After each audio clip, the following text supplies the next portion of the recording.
Bonjour Pascal. Bonjour Rémi et bienvenue. Est-ce que tu peux commencer par te présenter et introduire un petit peu Safran AI ? Je m'appelle Pascal Lécuyeau et j'ai rejoint Safran AI en 2021 en tant que vice-président en charge des activités de développement logiciel. À l'époque, Safran AI s'appelait Preligence, c'est son ancien nom, et on vient tout récemment de rejoindre le groupe Safran depuis septembre 2024 et on est désormais une filiale de Safran Electronics and Defense. Est-ce que tu pourrais nous donner quelques précisions sur le contexte dans lequel vous travaillez pour l'entreprise ? Oui, on offre des solutions d'intelligence artificielle qui servent à analyser des données qui peuvent provenir d'images satellites de haute résolution, des flux vidéo ou bien des signaux acoustiques. On a déployé nos solutions dans différents secteurs d'activité comme la défense, l'aérospatiale ou l'industrie. Au vu de la nature de votre activité, comment s'est passée la prise de décision de passer sur un provider externe ? En tant qu'entreprise spécialisée en intelligence artificielle, les enjeux liés aux ressources de calcul et aux GPU sont vraiment clés pour nous.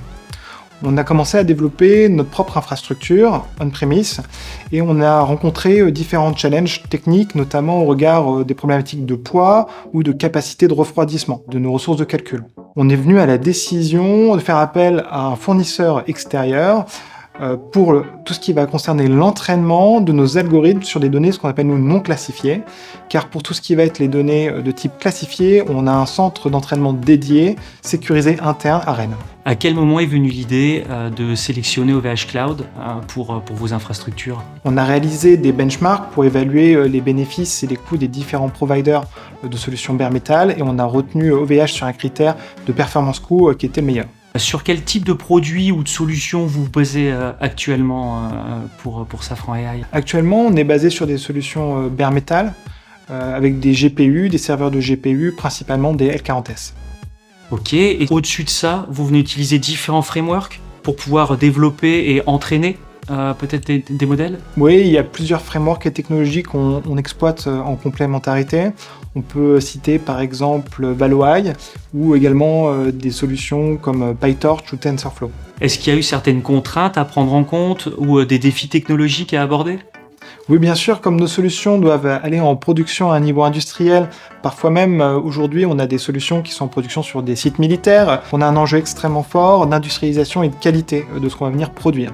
Et donc pour ça, on a investi stratégiquement en interne depuis plusieurs années sur plusieurs objets qu'on appelle donc l'AI Factory, qui est notre usine de production d'algorithmes d'intelligence artificielle. On a également notre AI Flow, qui est notre système de gestion de workflow pour nos plateformes logicielles sur les solutions qu'on déploie. Et puis également, on a l'AI Framework qui est l'ensemble de nos process qui nous permettent de réaliser tout ça de façon harmonieuse et efficace. Quand on regarde l'ensemble de ces sujets-là, on va se recentrer un peu sur les objectifs et les contraintes des GPU. Et là, qu'est-ce qu'on va avoir en tête ? On va avoir la performance, puisque c'est le premier facteur clé qui nous permet de réaliser nos entraînements en des temps raisonnables. Un entraînement aujourd'hui peut prendre parfois plusieurs jours, dans certains cas plusieurs semaines. Et plus on va avoir des GPU qui sont performants, plus on va pouvoir compresser et réaliser ces campagnes d'entraînement en boucle courte et itérer rapidement dessus. Est-ce que vous pensez qu'il y a des avancées militaires actuellement dans le domaine de la recherche militaire qui pourront, dans le futur, plus ou moins proche, s'appliquer dans le domaine civil ? Oui, je crois qu'il va y avoir des révolutions à venir dans les 5 prochaines années, en particulier dans le secteur de la défense et dans le secteur aérospatial.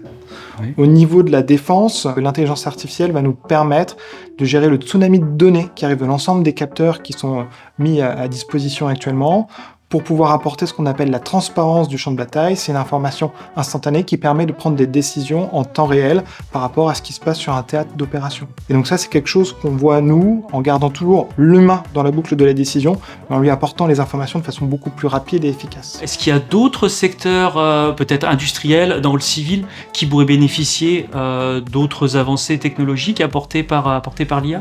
Oui, en particulier dans le secteur aérospatial. Aujourd'hui, on est à l'aube d'une nouvelle ère dans le contrôle des pièces sur les lignes de production. On voit clairement que les technologies qu'on a développées d'intelligence artificielle permettent de servir dans des activités qu'on appelle le contrôle non destructif ou les inspections visuelles, d'assister les contrôleurs dans leurs activités pour atteindre un niveau de précision et une rapidité d'action beaucoup plus importante que ce qui n'était possible précédemment. Et ça nous permet d'avancer vers un monde plus sûr et plus soutenable pour l'aéronautique. Et ça permettra effectivement de raccourcir les cycles peut-être de recherche et développement jusqu'à la production. Merci pour ces informations. C'était un plaisir de pouvoir échanger avec toi autour de l'activité que vous pouvez avoir chez Safran AI. Et encore merci de l'accueil. Merci à toi, c'est un plaisir partagé.